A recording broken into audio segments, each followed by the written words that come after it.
Is the Spinosaurus from Jurassic Park 3 really who we think it is?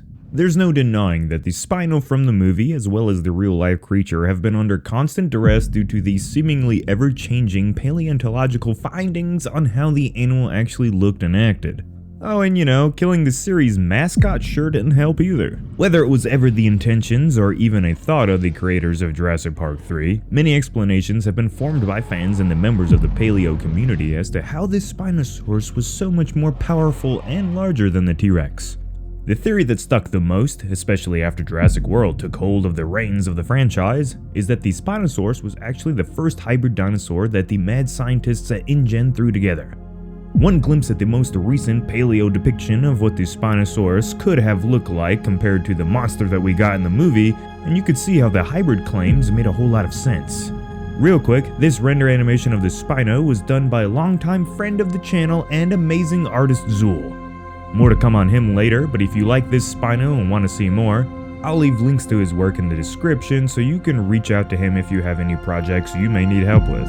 The Spinosaurus was said to be not on InGen's list in the movie, meaning that its creation was done under some sort of shady conditions. But was it truly the first ever hybrid dinosaur in Jurassic Park history? Camp Cretaceous Season 3 may have finally answered this question for good, and that's the topic for this video. So let's not waste any more time, let's get to it.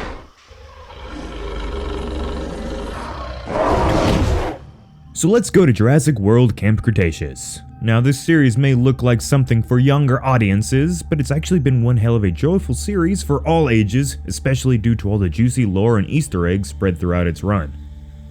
Revealed in the most recent Season 3 was a monstrous hybrid dinosaur called the Scorpius Rex.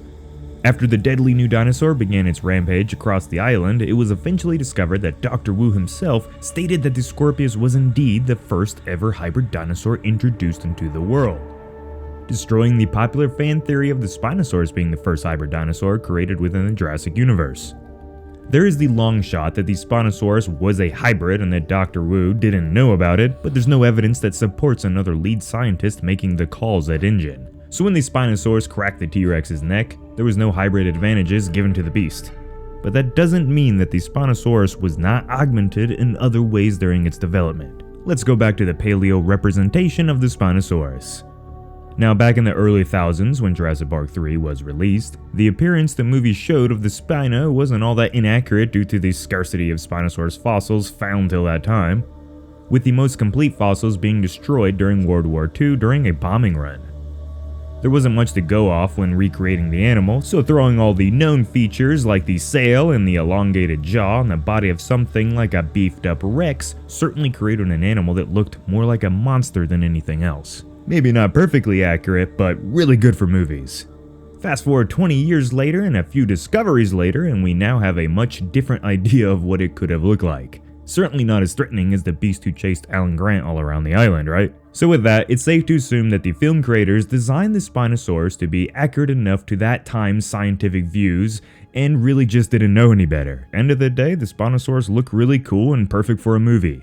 But in canon, the scientists of Jurassic Park like Dr. Wu would have certainly had much more knowledge and information of the creature. They likely knew that the Spinosaurus in its truest biological form was not scary enough to attract future guests to the park. And like Dr. Wu says himself, none of the dinosaurs on the island were ever truly real to their ancestors' standards. So in hopes of making the Spinosaurus a true attraction, Dr. Wu may have issued that certain physical and emotional augmentations be performed on the Spinosaurus specimen without adding any other animal's DNA. A more powerful and upright body capable of inspiring awe, enhanced jaw strength, more dexterous and capable arms, and a vicious, almost serial killer-like attitude in hopes of putting the fear in everyone's eyes when they first witness it.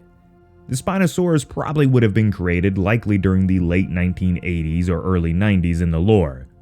But there is the odd chance that it was developed after the events of the first movie, as InGen stayed on Isla Sorna for some time after the first island's collapse. During this hectic time in InGen's life, attempting to create something more mighty than the T-Rex in hopes of maybe saving the company could have been a likely route to take. Oh, if it wasn't for another hellish hurricane also destroying Isla Sorna and InGen's operations there. So were we wrong about the Spinosaurus being a hybrid? The answer to that is yes, after what was revealed in Camp Cretaceous.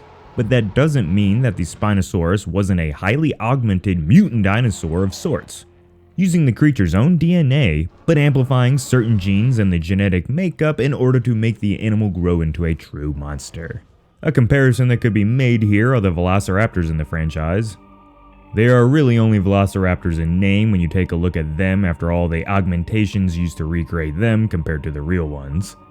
If Dr. Wu made the raptors go from this to this in the lore, then he certainly could have made the Spino go from this to this. All in hopes of making an attraction that would terrify not just the kids but their parents too. So the Spinosaurus wasn't the first hybrid ever created, but that doesn't take anything away from the creature as being one of the toughest dinosaurs around. I personally really like the Spino from Jurassic Park 3, and even though it killed the Rex, I never really had a problem with it because it showed that the dinosaur was a true freak of nature. But I will admit that they did the T-Rex dirty there. So what do you think now about this Spinosaurus now that it's been confirmed not to be a hybrid? Let us know in the comments below. I once again want to thank Zul for the fantastic Spinosaurus render. He's helped with a handful of animations that we've used on the channel before, and I really just can't say enough just how perfect he is to work with. If you are ever wanting to one-up your creation game with some fantastic character models, all for fair prices and all that good stuff, please follow the links and reach out to Zul. Enjoy this montage of his work for a sample of what he can do.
Residents, if you want more dinosaur videos, share the hell out of this video so the algorithm gets all fired up, man.